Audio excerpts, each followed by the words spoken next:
एडवण येथे संत रोहिदास समाज सभागृह उद्घाटन सोहळा। समाज मंदिर हे सामाजिक वैचारिक चळवळीचे केंद्र आहे। उद्घाटक संदेश जाधव। सफाळे एडवण गावातील संत रोहिदास समाज मंदिराचा उद्घाटन सोहळा संपन्न झाला।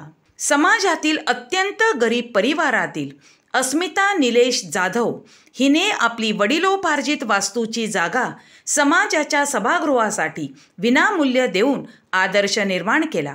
सदर जागेवर भूमिपूजन व समाजाच्या सभागृहाचे उद्घाटन संत रोहिदास सामाजिक संस्था कार्यक्षेत्र महाराष्ट्र राज्याचे अध्यक्ष संदेश जाधव यांच्या हस्ते व ज्येष्ठ सल्लागार रामचंद्र केळवेकर, प्रमुख पाहुणे संदीप राऊत, अस्मिता निलेश जाधव, सुभाष पाटील यांच्या उपस्थितीत करण्यात आले।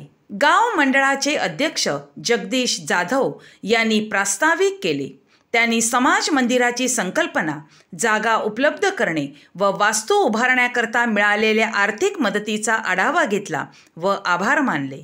ज्येष्ठ सल्लागार रामचंद्र केळवेकर यांनी समाजाची पूर्व परिस्थिती, दुर्बलता, सुरू केलेला गणेशोत्सव, शिक्षण याची माहिती सांगितली।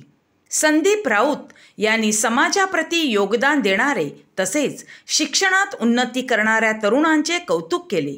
सुभाष पाटील यांनी आपले समाजाप्रती कर्तव्य व सहकार्य भावना व्यक्त केली।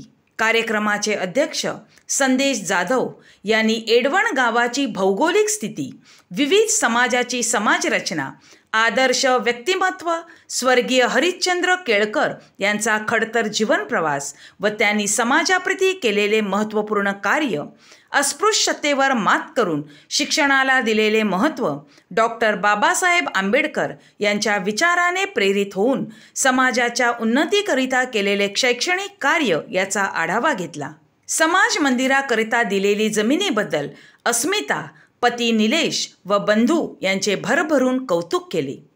समाज मंदिर उभारणीकरिता दीपक खांबीत यांनी आपल्या आई वडिलांच्या नावाने दिलेली भरीव मदत तसेच समाजातील प्रत्येक सधन व्यक्तीने आर्थिक मदत केली आहे।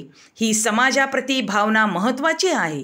तसेच पदाधिकाऱ्यांनी धाडस करून बोरिवली येथील मराठी बाणा या कार्यक्रमातून आर्थिक सहाय्य मिळवले। याबद्दल मंडळाचे अध्यक्ष जगदीश जाधव, उपाध्यक्ष किरण जाधव, वैभव सातवे, संतोष जाधव, योगेश केळवेकर, दिलीप जाधव, विनोद सातवे, कार्यकारी मंडळ सदस्य, समाज बांधव व देणगीदारांचे अभिनंदन केले आणि आभार मानले। आपला समाज इतर समाजाच्या सहवासामुळेच बहुजन समाजाच्या बरोबरीने वाटचाल करीत आहे। आपली उन्नती शिक्षणामुळेच झाल्याचे ठणकावून सांगत समाज धुरीणांचा इतिहास आपण पुढच्या पिढीला अवगत करून दिला पाहिजे असे त्याने सांगितले। समाज मंदिरामध्ये विविध उपक्रम राबविण्याबाबत सूचना त्यांनी केल्या। कार्यक्रमास तुषार जाधव, अस्मिता व निलेश जाधव तसेच चर्मकार समाजातील विविध गावचे पदाधिकारी व गावातील माहेर व सासूरवाशिणी आपल्या परिवारासह उपस्थित होत्या। यावेळी देणगीदारांचा सत्कार मान्यवरांच्या हस्ते करण्यात आला। गावच्या महिला मंडळींनी स्वागत गीत गायले। आभार प्रदर्शन वैभव सातवे यांनी केले तर सूत्रसंचालन वीरेंद्र पाटील यांनी केले।